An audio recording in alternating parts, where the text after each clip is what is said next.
Hey,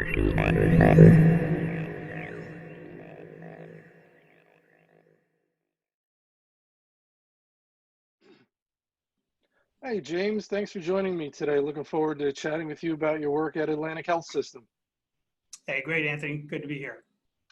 Very good, very good. Let's start off by learning a little bit about your organization and your role over there. Sure. I work at Atlantic Health System here in the northern half of New Jersey. Atlantic Health System is a 5-hospital system, actually 6 if you include the pediatric hospital. About 1,800 beds, 17,000 employees. We have about 5,000 physicians on staff. Then, of course, we have our accountable care organizations, where a lot of my work has been. I'll jump on that in a second, but we have about 3,000 doctors involved in those value-based arrangements. You know, personally, again, I'm a family physician. I just stopped seeing patients in December of 2018 after 32 years of a family doc. So it's hard. I still miss those patients. But on the other hand, my role over the last 15 years has really been involved in organizing physicians into better performing units as far as whether the model was an IPA model than an ACO model or many other models. I've been involved in a lot in the physician performance realm. Okay, very good. I understand your CEO gave you a challenge, or I don't know how you'd articulate it, around improving the data quality, data maturity, and the use of data at the health system. Can you tell me a little bit about that charge, that mandate that you were given, and then how you've gone about trying to make it happen? Sure. Back in 2012, we started to get the physicians involved in, of course, the accountable care organizations. The Affordable Care Act provided us that platform, and we realized that, wow, one of the biggest barriers we have is fragmented care. It's not coordinated. We have some people doing better care management than others. So there was the care variances, then there's the care coordination and these silos, which were just making it very challenging. The enterprise, from the health system standpoint, exact same issues. Multiple pockets of data in different areas, all siloed off, causing the fragmentation of intelligence. And there was not that culture of everyone using data and information at the level they needed. So our new CEO, Brian Gragnolotti, came in about 4 years ago and really said to us, looking at our data we had with physicians that are in ambulatory practice-wise, he said, wow, yeah, you've got more data on your physicians than we had back at Hopkins. I mean, let's go with this. And let's really make it an enterprise-wide movement to develop that culture of data, that information management platform that's needed, the governance, everything that went with it. He said, we've got to move on this. So about 4 years ago, I initiated our clinical and business intelligence team, hired some 4 data scientists and a director, and kind of went step by step from there, going down that road of better information management. And some of the other things you've done to make that happen up to this point, any few of the other things that you've worked on? Sure. The platform, again, that we were using, very similar to many health systems, was again that kind of internal data warehouse and keeping everything inside our walls, safe, secure. And we realized that we've got to take it to another level. So we quickly started looking. Again, it was the timing of everything was also that we were just going on Epic also at the same time, both throughout the 5 hospitals, staging that over a 12-month period. And then our ambulatory practices that were employed. But of our 5,000 doctors on staff, about 1,000 are employed. All of 1,000 of those are in our ACOs populations, also managing them. Those 1,000 doctors were going on Epic ambulatory. So we had the transactional record of the inpatient and outpatient, the EMR, being changed over to the Epic model. We still, though, had 40 different independent EMR versions out there. Right. And that's just among our primary care doctors. You add in specialty EMR versions, you're up to 70 different versions. So again, information was very challenging on the doctor side as far as the practice side. And again, I already mentioned the internal side. So what we looked for is a cloud-based environment that could really start to bring in multiple different sources of information, whether it's the clinical information coming from the electronic medical records, whether it's inpatient or ambulatory, but then also, claims-based data, that we get from all the payers. And we manage about 425,000 patients in our ACOs. We have 4 ACOs that we've developed, 4 because we have varying levels of risk-taking ability inside there. Mm-hmm. And so we have claims data coming in, lab data, pharmacy data. We're bringing in Census Bureau data, everything we can possibly touch from a standpoint of data to give us a better understanding of our patients, our populations, and our providers, and our system. We brought all the data in, and where do you put that? Well, again, we realized that the cloud environment was the most efficient place for it to be as far as the storage goes. The most efficient from a standpoint of the power, the processing power that we needed. And then the tools, the analytic tools. So we knew that without a doubt, that's where things had to go. Most health systems, a lot of times, you're going to have people concerned. Is that a secure place for our PHI? And so that you have to come to terms with. And so that took a little time as far as getting people used to this cloud environment. But we did a search and looked at all the different types of options, and we went ahead with Amazon Web Services and developed that platform. So yeah, then we had the data coming in, the modeling of the data, all the different things you have to do with that data, and then looked at, of course, at the same time in parallel to what did the users need.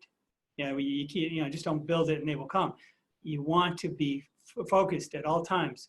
What were the physicians needing? What was our service lines needed? What was home health needing? What were everybody's use cases, not only for the access to data and larger amounts of data, but then the intelligence within the data. So the use cases, the platform, the analytic capabilities, all kind of came together. And then there you go, starting to develop some very significant intelligence for people to make their decisions with. So internally, you had to do a bit of convincing to get people comfortable with the cloud. You want to key me in on any of those discussions? Were they with CTOs, or were they more people on the clinical side? Who needed, what types of positions needed the most convincing? All of the above. Yeah. So, it's a combination of factors. There's, of course, just the element of change is hard enough for people when they're used to certain workflows and used to their data being in their server, their private server under their desk. And wow, I've got control over this and don't change it. And so there's the change element. And then there's, you really have to go right from the top down, as far as the senior management has to embrace the fact that we will no longer be making decisions based on a whim of what we think is going to happen next. We want to use predictive analytics, not just descriptive. We want predictive, we want prescriptive. We want to go there. So the senior management was very critical. And for them, the biggest issue is it safe? Okay, safety is very critical. And of course, cost. You have to have your business model. So between the business model, the safety discussions, then you get the senior management realizing it. And again, they saw the use cases where the business units inside the health system and in our clinical lines had the need for better information.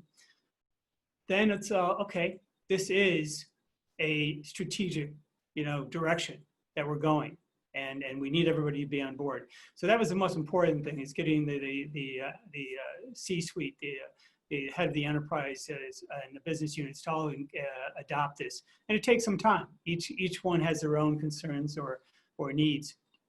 So you go through that process of a lot of meetings, a lot of education, and then you try to find your quick wins that you can bring out there as you're doing that, to say, hey, I understand you're having a problem thinking about taking your data into the cloud and doing some different things with it analytic wise. But let me show you what this business unit just did. and let me show you what this service line just did. And then all of a sudden you see like the four strategic pillars of the organization, which are, again, growth, of course, and performance, and then population health, and then education and research. You see those four pillars being armed by different constituents within it with really great information, great reports. You know, all of a sudden you're achieving your goals. And whoa, you know, you haven't been achieving your goals, but you're also not utilizing the platform. You're not utilizing the data, the tools. And so it starts to become, you know, a little bit of transparency and other things to help the convincing process happen. So you're a physician by training, 30 something years. Not every physician that moved into a role you're currently in would be successful. Sometimes physicians are not very good at being subtle and taking direction and maybe consensus building. What are the keys to being good at the job you currently have? And what kind of individual will be successful in a job like that? Maybe who isn't it for? Yeah, I've never been accused of any of those things, Anthony, but you know, I think you know, being a physician, I think makes it easier because I have one thing that matters, and it's the patient. You know, that has been my whole life, you know, serving that patient's needs. And when I found out, you know, this goes back, you know, 20 years ago, you know, we were doing really well, my practice, you know, the whole managed care, you know, thing was going, and we were doing well in our performance. But then when I really said, you know, performance compared to my peers, okay, I'm doing better, but how am I really doing it? You know, if I put myself up against evidence-based guidelines of what I really should be doing, not compared to what everyone's doing today. And so when I took 5 different factors in the diabetes, you know, evidence-based care guidelines, and I found, I did a chart audit and found out that my practice was only 40% compliant, you know, when you do the composite of all 5. How many patients got all 5 things done? Only 40% of them. I was failing. I was failing myself. I was failing my patients. So that drove me to say, it isn't all the doctor's fault. There are some doctors, yes, that could be much better at what they do, but I think majority of all doctors want to be good doctors. And yet we didn't have, the EMR was failing us. You know, the different types of tools we were giving them and reports were failing. And so we didn't give them what they needed to really go to the next level. And that's where I said, okay, I'm going to go ahead and start to organize these docs better into a platform environment to take them where they need to be. That's the same thought process I have when I go to our you know, enterprise and the senior management I work with. It's like, you know, are we doing the right thing for the patient? And if you keep that focused, you know, everything else can go away. I mean, there's going to be people that are scared of data, scared of a new platform. They're thinking that, uh-oh, it's going to infringe on my turf, or you know what, you know, geez, do I have, you know, job security here or not? What's happening here? Yeah, there's a lot of things like that.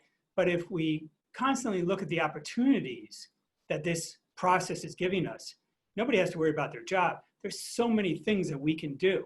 Nobody has to worry about their turf. It's all of our turf together, working together, and we're going to develop the best outcome for the patients. So I think it was something that, you know, I think that carries me through a lot of this. And there's definitely a lot of smarter people here than I am from a standpoint of whether it's financial and legal and all the other things. So again, you have to be a team player, which some docs are not. Some docs are not used to doing that. So team playing is very important, but it's for the right reason. That's what counts. Yeah, and it sounds like you have good support to get the support you need to carry out some of these missions that you've been given. Let's talk a little bit about COVID. Has some of the work you've done to improve data put you in a good position to deal with the COVID influx?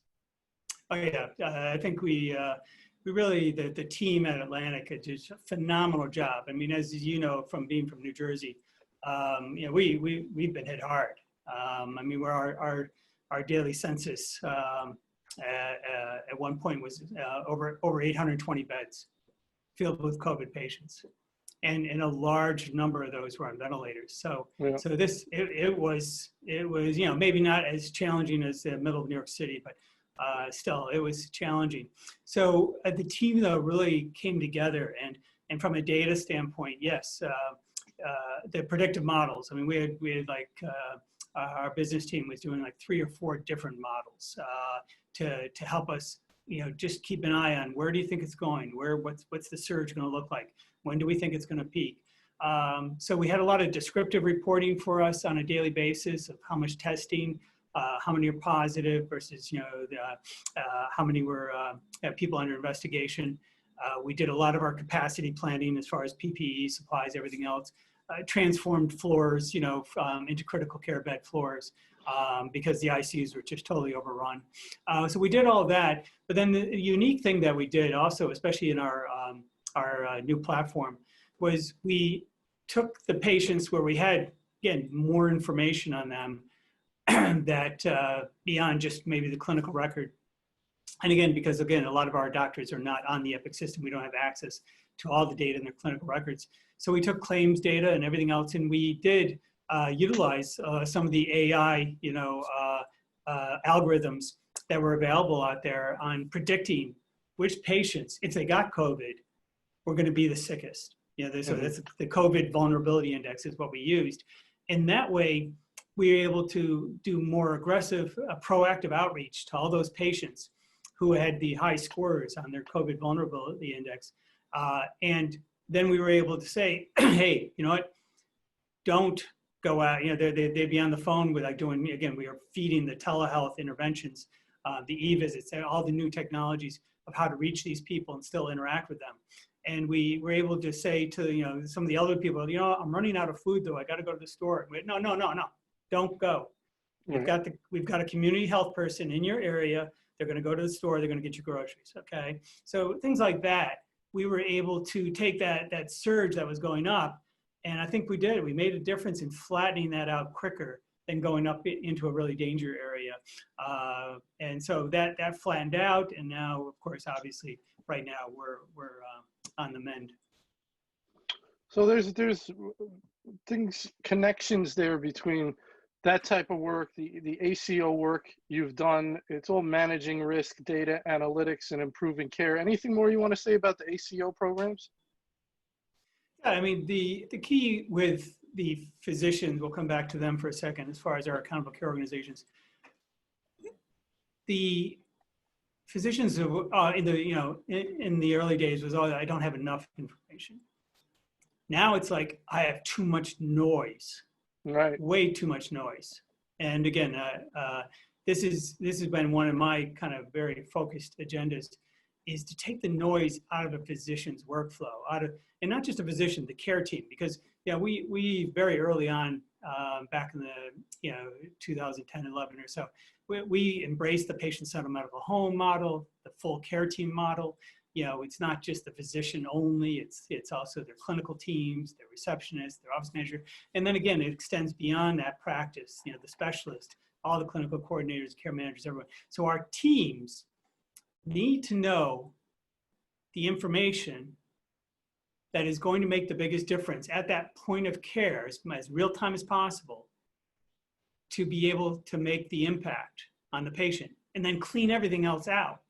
So if I'm going into an examining room, first of all, the patient in the next examining room might not have been there unless my information systems realized that, you know what, this patient hasn't had a visit in 6 months.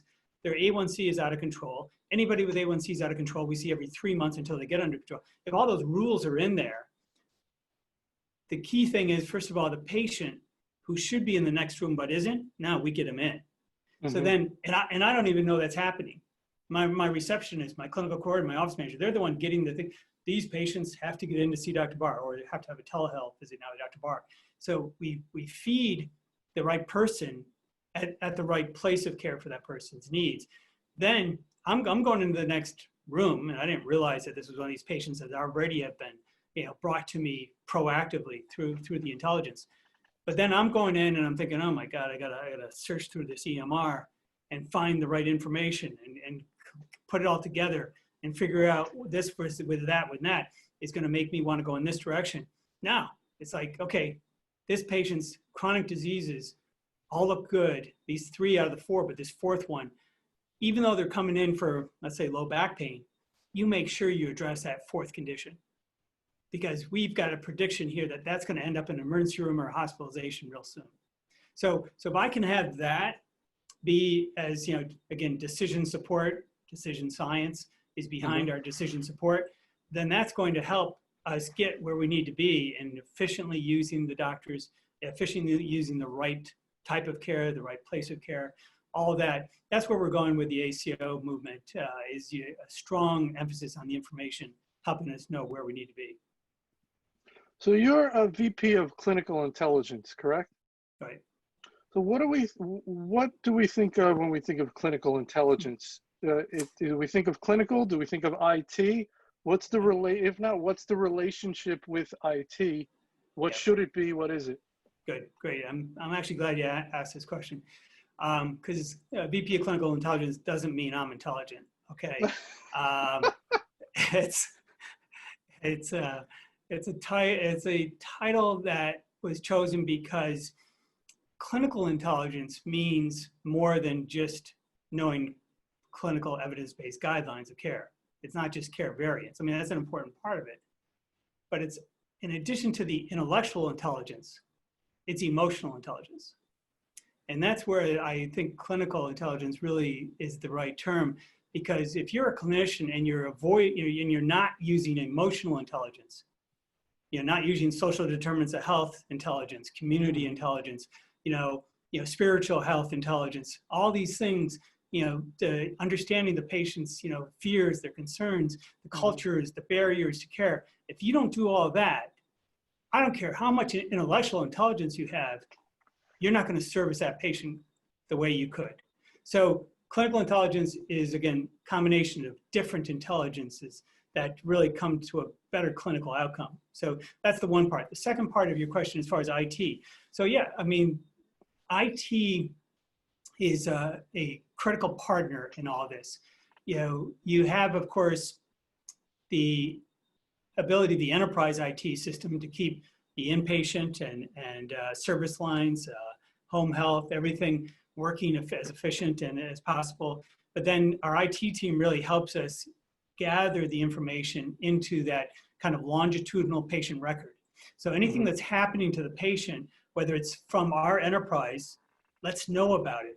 And then, of course, supplement it with all the other information that's coming from outside our enterprise so that we have the best understanding of that patient. So IT is involved in gathering the information wherever possible.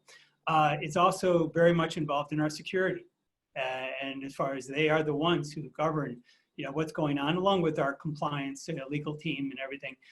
Governance of data is very critical for you to understand and manage. So IT is very much involved in that role every step of the way.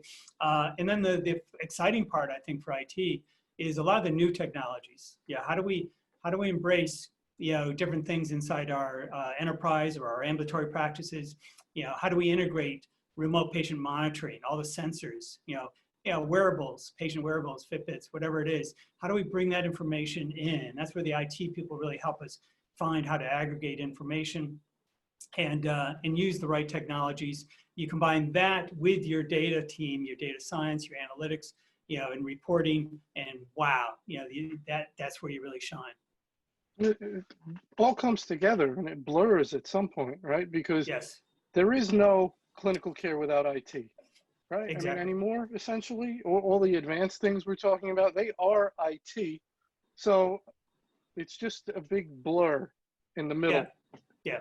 And again, it's in IT, just like we're transforming how we care for patients, with the practices, IT needs to transform. It can't just be the data warehouse, with storage of information and let me give you some support to your software vendor that's come in and is linking to helping you with this it's got to be more forward thinking about how do we use technology to be more efficient, more secure, more capable of bringing all the data in that we need. Right. Very good. So, speaking of IT, you mentioned Epic. You're an Epic shop, but I understand you've gone outside of Epic to do some things, tools, data analytics. I don't think that's extremely common. Most people stay within sort of the four walls of Epic, so to speak. But did you do something unusual, and why did you? Well, the challenge is that when you're bringing in, non EMR type data, like the Epic and any EMR, you're entering data during a transaction, a visit with a patient, a call with a patient, whatever. So you're doing transactions that are bringing data in. That is, some of it's clinical data and very useful, and some is financial, whatever, billing, collections, whatever you're scheduling, all those things. So a lot of transactions are occurring. But when it gets to also then bringing in claims data and other data sources, a lot of the EMR systems are limited in their flexibility and the ability to apply different types of analytics. Again, a lot of things in the ACO world, you've got attributions of patients and different methodologies for different payers, and then you have roster changes with your physicians of which practice are attributed to, they're aligned with it. And if you try to keep all these changes, mastered in one place, nobody can do it all in one software system. Okay, you have to realize that you need to bring in data mastering capabilities. Take for instance, master patient index. When you're bringing in multiple data sources from different locations, that patient demographic could be one character off, and you are not matching that patient with the right patient, that information with the other information. So you have these, whether it's dupes or other issues, and this is where data mastering is a very critical part of your platform that you're setting up. And we actually went ahead with Verato, signed on with them to help bring in, external referential databases that we could take the data from Epic or from claims and from other areas and be able to say, okay, which patient is this really? Okay, and you develop that single source of truth. So that's very important, whether it's on your mastering of patient information, roster, your provider rosters, your providers, again, different sources are going to tell you this doctor is different from that doctor, yet they're the same doctor. So provider mastering and then facility mastering, all three, patient, provider, facility, you have to master all those to keep things, as far as the integrity of the data that you have, and then the refinement of it and the publishing of the reports. If you don't master it from the start, you're going to have a major headache. And being on a quote unquote enterprise vendor like Epic, that does not get you away from needing master patient index. I mean, there's always other data that's going to come in. Is that right? Yeah. Inside Epic, they have their patient identity methodology and process that they use, which is good. But it's when you're trying to combine then multiple other data sources. If you're only going to worry about the clinical care workflow flows inside, your Epic clinical record, and you're really not interested in other information, then fine. Choose a good EMR and go ahead. How would you describe your philosophy about cloud and your sort of cloud journey in terms of your thinking? Are you a sort of a total cloud convert, like a lot of the CIOs we speak to are cloud first? Not in every single case, but they're very pro cloud. Everything that they feel is appropriate to go there, they want to go there. Sometimes I've heard large files mentioned, that imaging studies or things like that, or genomic things, maybe not, but everything that could go should go. Is that your opinion? I mean, I would say from the standpoint of the enterprise, the cloud comfort, we'll say, is still evolving. But from my standpoint, I mean, I've seen it. I've seen projects that were, a simple running of a very simple report, which normally would take about 4 hours. It took us 2 minutes and 15 seconds. I mean, I've seen, more complex projects that you have to really bring in a lot of different data and match it all up and attach, everything together to produce a report. And your sprint tells you, oh, it's going to take a full week. And now I see it done in 4 hours. So, I mean, the ability to automate the power of the processing, the efficiency that gives you, and then you throw the analytic tools on that are available inside the cloud environment. It's cloud first as far as I'm concerned. There you go. We all know that the kind of ironic thing that's happened to health systems with COVID is a completely flooded with patients, which in any other business would be a good thing. But with hospitals, they had to cancel all their elective surgeries, which meant a huge financial hit, and not to mention the people that didn't get their surgeries who needed them.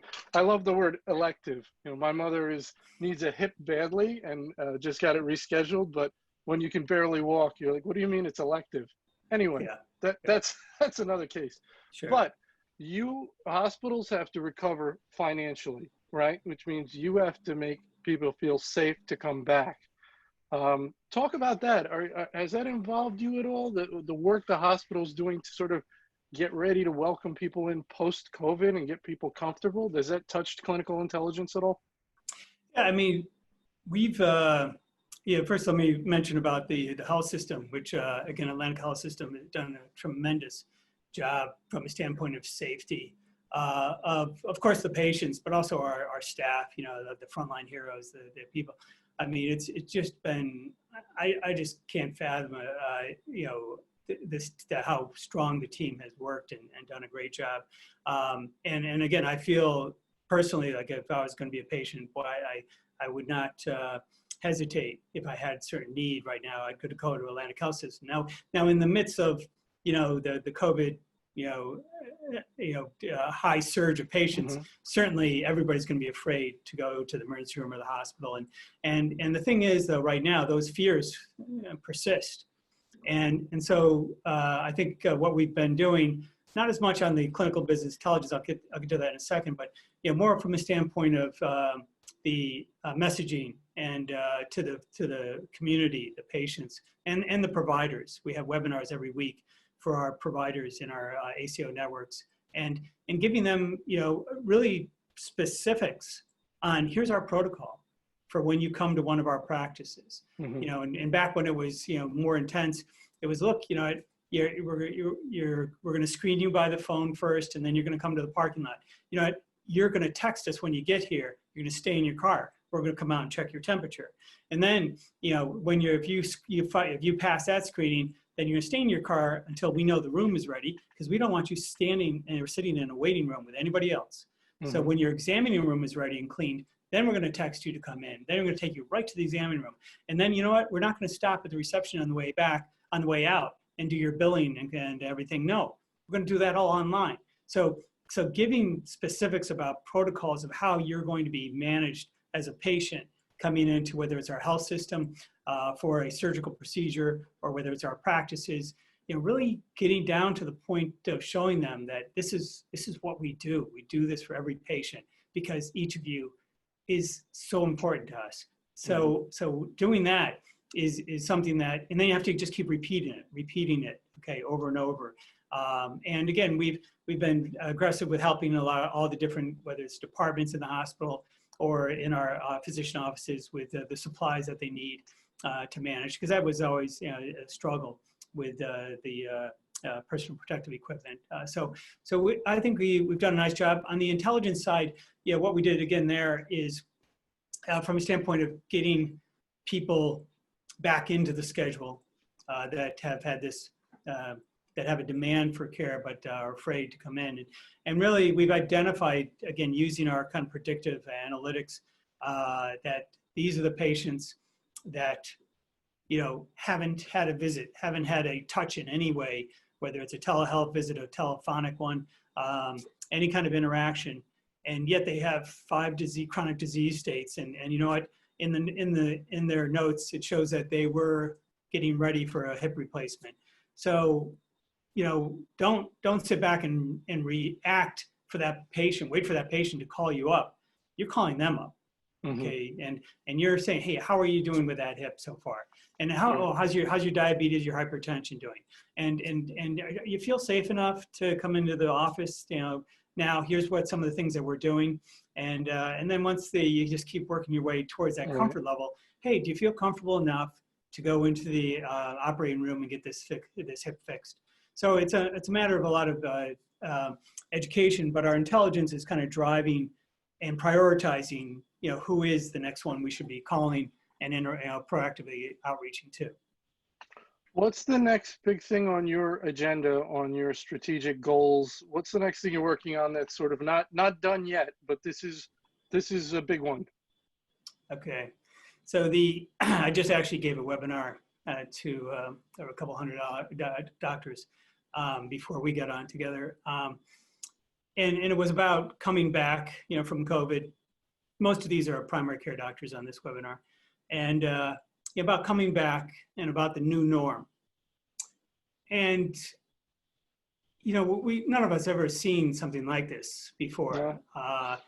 And the most important thing is, number one, let's do this together. Physician to physician, ACO to practice and physicians, and health system to physicians and everything. So I'll do this together, number one. You know, number two is find the ones who have the greatest need right off the bat from a standpoint of physicians. You know, the ones that are financially just thinking, I'm closing up, I'm done, you know. Right. And you know, if they were ready to retire, fine, but there's the practices out there that are really having a hard time, haven't secured any of the SBA loans or anything else, and they're just, you know, they're having a hard time. So obviously take care of those that have the greatest need right now.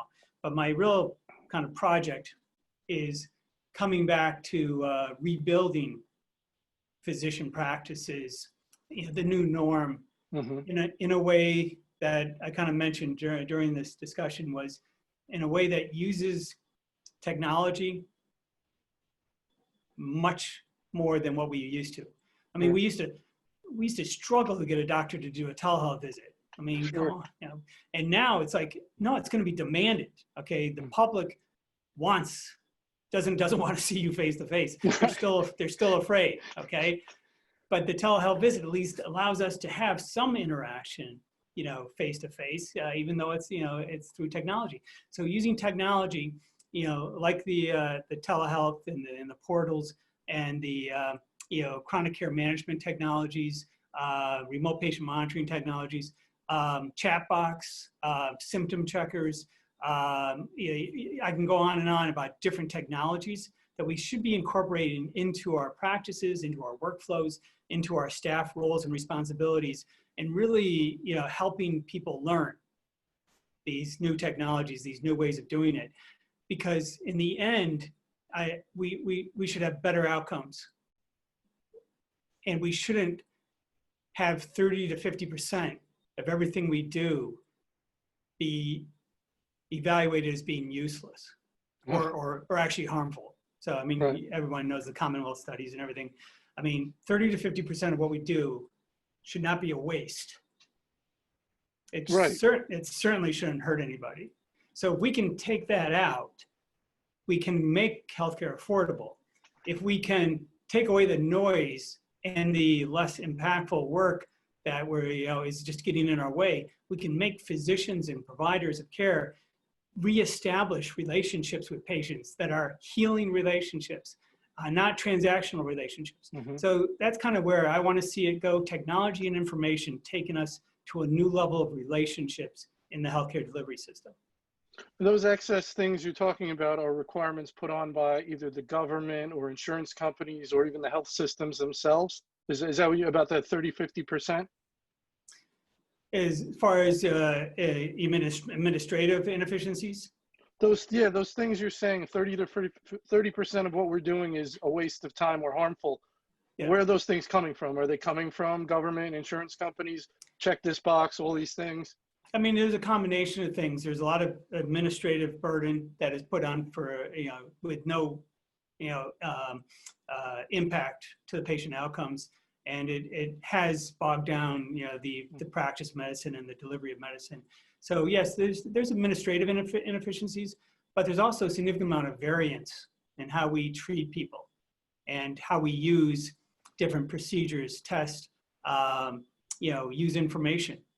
And why are we doing 4 different things to a patient when if you looked at the information and you had the right analytic tools or so, there was only one thing they needed. So yeah, so again, it's doing the right thing, using the right information can really take out the variances in care, make it more aware of what is actually making an impact versus not. Why are we treating them with these drugs when all of a sudden we found out that those drugs did nothing? So more information about, and especially some of these very expensive drugs. We need more information inside our decision making. Again, coming back to decision science, we need more information in there for both clinical and financial decision support to take away that 30 to 50%. Final question, Dr. Barr. I've kept you for a while. I appreciate your time. To advice for other people in your position at other health systems. So people in the same role, similar role, trying to do the work you're doing, based on your experience, any advice you can give them on things you've found that help you be successful? Yeah, I think 2 things. One is when you're embarking on this journey of improving your information management throughout the enterprise, the culture is so critical. Okay, you've got to have it embraced, as I said before, top down, everywhere. It has to be a cultural change, and there will be resistance, but you have to really hold steadfast to it, and again, set goals, and strategic pillars, we'll call them, that everything we're doing going forward has to be aligned with this, and you have to use information to show that you are aligned, and that the outcome has been advanced towards that strategic goal. So some type of a performance framework that's built within a culture of information, that's one thing. The second thing I'd recommend strongly is to really follow the recommendation of form follows function. We have multiple functions that I just described, and I told a lot of the practices today on the webinar that, what's your function you're going to use? What's your form you're going to use to satisfy the function of understanding the patient better? What are you going to use to collect social determinants of health information? What are you going to use to get remote patients that are home, get the data coming to you about their weight, about their blood pressure? What are you going to use? So when you say, what are you going to use? That's the form. The function is, what do you need to make the patient better? What do you need to prevent the disease? Mm-hmm. So what do you need? That's the functions we have to be performing to make these patients, get the kind of better care. And the form needs to follow that. It can't be, it's always been top down. What is the insurance company, the government, somebody else telling us what we should do? No, it's got to be flipped upside down. What does the patient need? And where the function is going to serve those needs. And then what's the form going to be? And I'll finish with, again, what we kind of put as our motto here at the ACOs. We were kind of figuring out, what if you had to give an elevator speech real quick, because there's only one floor. What are you going to say when they say, what do you do at your ACO? And our response to that is that we care better. And by that, I mean, we help physicians and providers care better for their patients. We help patients care better for themselves. And if we do a really good job and get into the communities where these people live, we're going to help people care better for each other. So care better is what we're all about. And I thank you for the time today. Very good, Dr. Barr. Thank you so much. I really enjoyed it. Great. Thank you. Take care.